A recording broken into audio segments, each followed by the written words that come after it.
People watching that may not know who I am. My friends know me. I'm an independent film producer. I've been in Hollywood for about 20 years. I started my film career in Remember the Titans, worked at Senator International, later Mandate Pictures under the producers who did Juno, The Grudge, Harold and Kumar, Stranger Than Fiction, and eventually The Hunger Games when they went back into Lionsgate. This is a bigger problem because most people know in that world, and the world that I come from in Hollywood, that it is a hidden layer that everybody knows is there. When the Me Too movement started in 2017, I reached out to several of my female actress friends who were prominent in LA.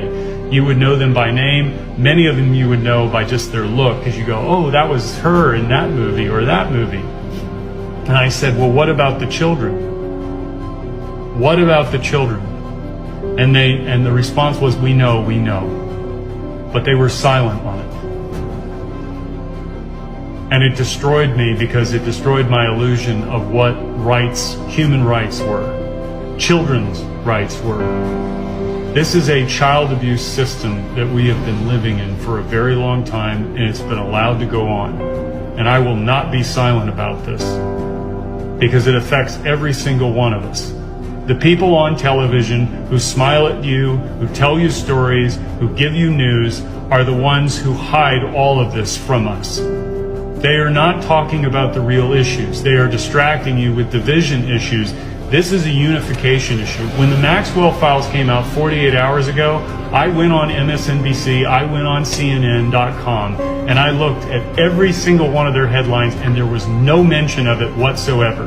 They were talking about John Lewis's funeral. They were talking about Obama versus Trump, all of the bullshit that you and I hear every single day. And it doesn't matter what side of the political equation you're on this. This is a child issue. This is a human issue.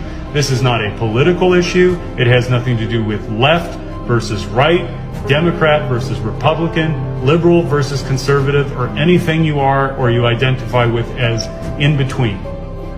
We are faced with a crisis of consciousness among the leadership of our banking institutions, of our media corporations, of the Hollywood entertainment industry, of the music industry. This is not about a bunch of young women who were having sex with older men and make it about a bunch of perverts. They raped and tortured these girls against their own free will. No matter whether they paid them or not, if you read the articles and you listen to what Ghislaine Maxwell said about the girls that she picked up in West Palm Beach's trailer parks, she was asked, what about the young girls? What are we going to do to them? What's going to happen to them? She said, they are trash, they are nothing. That's a direct quote from the New Yorker. When I went and looked at edge.org, which you can find out was a multi-billionaire club of people that was financed by Jeffrey Epstein. You can go to edge.org today, look up under people, and go to G. You'll see Bill Gates on there as a contributing member of that organization. And you'd have to go back in the Wayback Machine and Internet Archives to look at all the other people. Jeffrey Epstein was right on there. Marina Abramovich was on there. Paul Allen was on there. All the heads of major industries were on there. And if you start reading some of the articles, one of which I have a direct link to that I will share with anybody who DMs me, there was a direct quote on there that said, indeed, human beings are, in our youngest years, among the most useless creatures in all of the animal kingdom. This is how they view children, through science. This is their expression. These are people who have no ground to tell you what to think, what to do. So when they get up there and they start espousing their views on social justice or whatever the hell it is, know that you're hearing a controlled and scripted dialogue that is going through a filter by people who are very powerful, who hold a lot of money, and they are controlling and conditioning all of these people through pedophilia. And there's another layer to it, but it's too unbelievable to believe that they would also sacrifice kids. And I'll give you one statistic that you can look up and verify for yourself.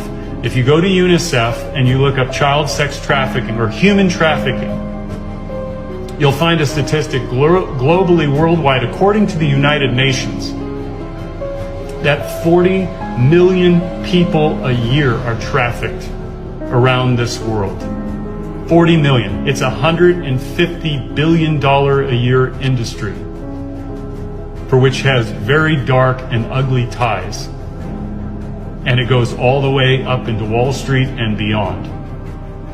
But I will say this, 5.5 million children every year are trafficked around the world. 5.5 million, most of whom don't live past age 7 or 8, which means they have to replenish that supply chain.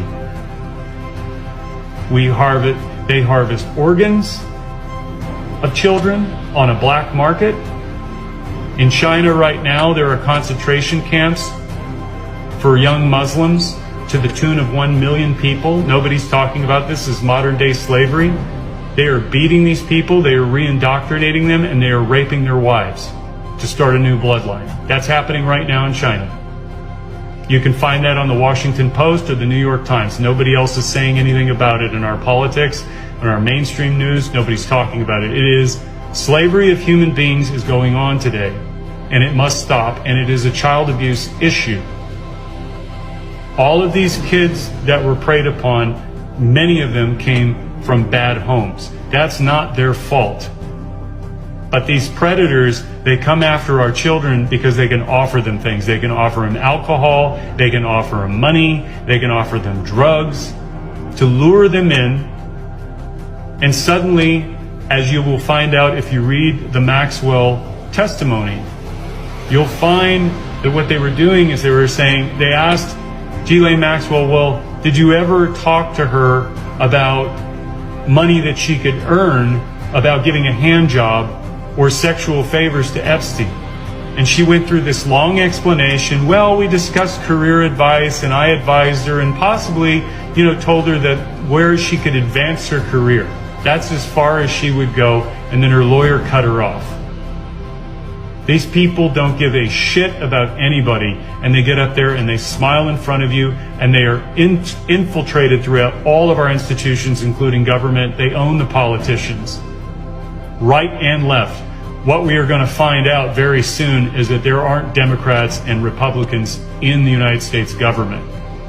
There's a unified cabal of controlled people who serve these powers, and they keep the theater going for you and I to run back and forth and vote every 4 years. I have watched horror story after horror story, and I promise you this is true. Go on YouTube and find Anake Lucas, who was a child sex slave at 6 years old for the elite. And she will describe to you, she also gave a TED Talk on this, but this was in 2016.